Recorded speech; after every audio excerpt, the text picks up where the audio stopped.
Next OTT platform లో streaming అవుతున్న త్రికాల మూవీ రివ్యూ. ఈ మూవీ గురించి చెప్పాల్సి వస్తే అంటే వీళ్ళు తీసుకున్న స్టోరీ పాయింట్ అనేది నాకైతే నచ్చిందన్నమాట. అంటే అంత కొత్తగాను అంత ఎగ్జైటింగ్ గాను నాకైతే అనిపించదు. బట్ స్టోరీ పాయింట్ అనేది ఒకేషన్ అనమాట. బట్ ఆ స్టోరీ పాయింట్ తో మూవీని చాలా ఇంట్రెస్టింగ్ గా ఎగ్జిక్యూట్ చేస్తుంటే బాగుండేది. బట్ ఓవరాల్ మూవీ అనేది ఒక కన్ఫ్యూజింగ్ డ్రామాతో వెళ్ళిపోయింది అనమాట. అంటే ఈ మూవీ యొక్క స్టోరీ ఏంటి, అంటే ఈ మూవీలో జరుగుతున్న ఆ ప్రొసీడింగ్స్ ఏంటని అర్థం చేసుకోవడానికి నాకైతే చాలా టైం పట్టింది. ఈ మూవీ స్క్రీన్ ప్లే ఈ మూవీకి పెద్ద మైనస్ అని చెప్పుకోవచ్చు అనమాట. అంతేకాకుండా అంటే ఈ మూవీ స్టోరీ మొత్తం ఒక త్రికాలుడు అనే ఒక క్యారెక్టర్ మీద అయితే ఉండిద్ది అనమాట. ఆయన ఏంటి ఎప్పుడో పురాతన రాజుల కాలంలో ఉన్న వ్యక్తి. ఆయన దగ్గర చాలా పవర్స్ ఉంటాయి, చాలా బంగారం ఉండిద్ది.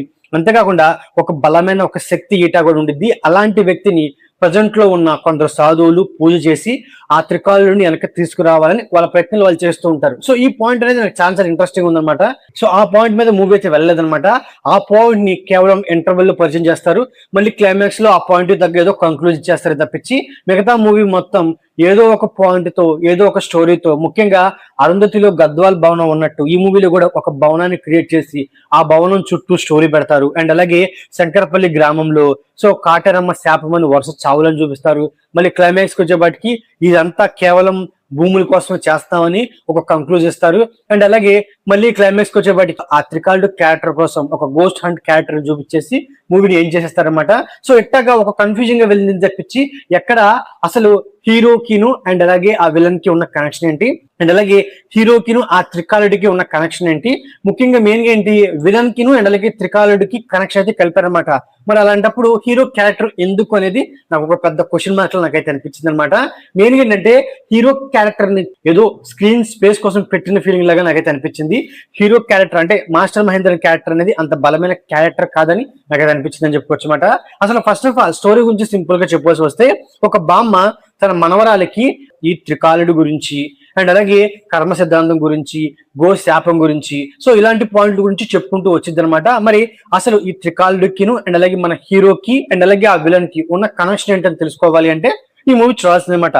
ఈ మూవీ యొక్క ఫస్ట్ హాఫ్ అలాగే సెకండ్ హాఫ్ వస్తే మెయిన్ గా ఆ ఇంటర్వెల్ యొక్క పోర్షన్ నాకైతే నచ్చింది అనమాట. అది కూడా ఈ త్రికాలుడికి సంబంధించి స్టోరీ అయితే నరేట్ చేస్తారు. అది కూడా ఏ జనరేట్ చేసిన ఇమేజెస్ తో నరేట్ చేస్తారనమాట. అదైతే నాకు చూస్తూ కనిపించింది. మెయిన్ గా ఈ మూవీలో కొన్ని సీన్స్ లో ప్రొడక్షన్ వాల్యూస్ అనేది చాలా వరకు తక్కువగా అనిపించింది చెప్పుకోవచ్చు అనమాట. ఇక ఫస్ట్ హాఫ్ గురించి మాట్లాడాల్సి వస్తే స్టార్టింగ్ లో సుమిత్ర దేవి గురించి చెప్పుకుంటూ వస్తారు. అంటే ఆ స్టోరీ అనేది చాలా ఇంట్రెస్టింగ్ గా ఉంటుంది. దాని తర్వాత మూవీ అనేది సో అసలు ఎటు వెళ్తుందని ఒక కన్ఫ్యూజింగ్ తో వెళ్ళిద్దని చెప్పుకోవచ్చు అనమాట. బట్ ఇంటర్వెల్ పోర్షన్ అనేది ఎంగేజ్ చేసింది అనమాట. దాని తర్వాత సెకండ్ హాఫ్ వచ్చేపాటికి ఈ మూవీలో వెళ్ళైన అజయ్ అలియాస్ వైతరణ్, అంటే వైతరణ్ యొక్క క్యారెక్టర్ ఏంటి అండ్ అలాగే సో వాళ్ళకి శాపం ఏంటి, వాళ్ళ శాపం నుంచి ఎలా బయటపడ్డారు, అంటే తల్లిని చంపితే శాప విముక్తి అవ్వడం ఏంటి అనేది అదొక పెద్ద క్వశ్చన్ మార్క్. సో అలాంటి వ్యక్తి ద్వారా త్రికాలుడు ఎలా వెనక్కి తిరిగి వచ్చాడు అనేది కూడా ఇంకొక పెద్ద కన్ఫ్యూజన్ డ్రామా అనమాట. సో మెయిన్ పాయింట్ లోకి మూవీ వెళ్తుందనే లోపు మళ్ళీ మన హీరో అయిన మాస్టర్ మహేందర్ క్యారెక్టర్ తో సో మళ్ళీ లవ్ ట్రాక్, ఆ లవ్ ట్రాక్ వెనకాల కొంత ఎమోషనల్ ఫ్లాష్ బ్యాక్ స్టోరీతో మూవీని మళ్ళీ సాగిసుకుంటూ వెళ్తారనమాట. ఇక క్లైమాక్స్ కి వచ్చే వాటికి గోస్ట్ హంట్ క్యారెక్టర్ ని తీసుకొచ్చేసి త్రికాలుడు వెనక్కి తిరిగి వచ్చాడని చెప్పి మూవీని ఎండ్ చేస్తారనమాట. ముఖ్యంగా ఈ మూవీలో శ్రద్ధా దాస్ గారి క్యారెక్టర్ కి అంత స్కోప్ అయితే లేదనమాట. ఎందుకంటే ఆమె సైకాట్రిస్ట్ అంటుంది కానీ ఆమె క్యారెక్టర్ కి అంత పెద్ద స్కోప్ అయితే ఉండదు. ఇంకోటి ఏంటంటే హీరో అండ్ అలాగే హీరో ఫ్రెండ్స్ అందరూ కలిసి ఆ భవనంలో ఇరుక్కుపోయినప్పుడు వచ్చే సీన్స్ కూడా అంతగా వర్కౌట్ అవ్వలేదని చెప్పుకోవచ్చు అనమాట. సింపుల్ గా చెప్పాల్సి వస్తే స్టోరీ పాయింట్ బాగున్నప్పటికీ బట్ కొన్ని అనవసరమైన క్యారెక్టర్లతో కొన్ని అనవసరమైన సీన్స్ తో స్టోరీని పక్కదారి పట్టించినట్టుగా నాకైతే అనిపించింది అనమాట. ఇక పర్ఫార్మెన్స్ విషయానికి వస్తే మాస్టర్ మహేంద్ర గారు నుండి, శ్రద్ధా దాస్ గారు నుండి అండ్ అలాగే అజయ్ గారు నుండి వాళ్ళ క్యారెక్టర్ వరకు వాళ్ళు న్యాయం అయితే చేశారు. బట్ ఆ క్యారెక్టర్ ని వాళ్ళ యాక్టింగ్ టాలెంట్ ని మన డైరెక్టర్ గారు అంత బలంగా అయితే యూజ్ చేసుకోలేదు అనమాట. మెయిన్ గా మన డైరెక్టర్ గారు ఆయన డైరెక్షన్ ని పెద్ద మైనస్ అని చెప్పుకోవచ్చు అనమాట. మెయిన్ గా స్క్రిప్ట్ వరకు కూడా త్రికాలుడి దగ్గర ఒక శక్తి ఈట ఉండిద్దని చెప్తారు, అదే మూవీ టైటిల్ కూడా చూపిస్తారనమాట. సో మరి ఆ శక్తి ఈట గురించి కూడా ఇన్ డీటెయిల్ గా మనకి మూవీలో అయితే చెప్పరనమాట.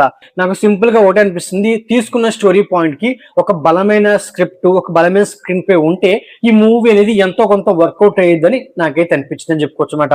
సో ఓవరాల్ గా ఇదండి త్రికాల మూవీ రివ్యూ. నా రివ్యూ నచ్చేది వీడియోకి ఒక చిన్న లైక్, అలాగే మన ఛానల్ ని సబ్స్క్రైబ్ చేసుకోండి. Okay, thank you all.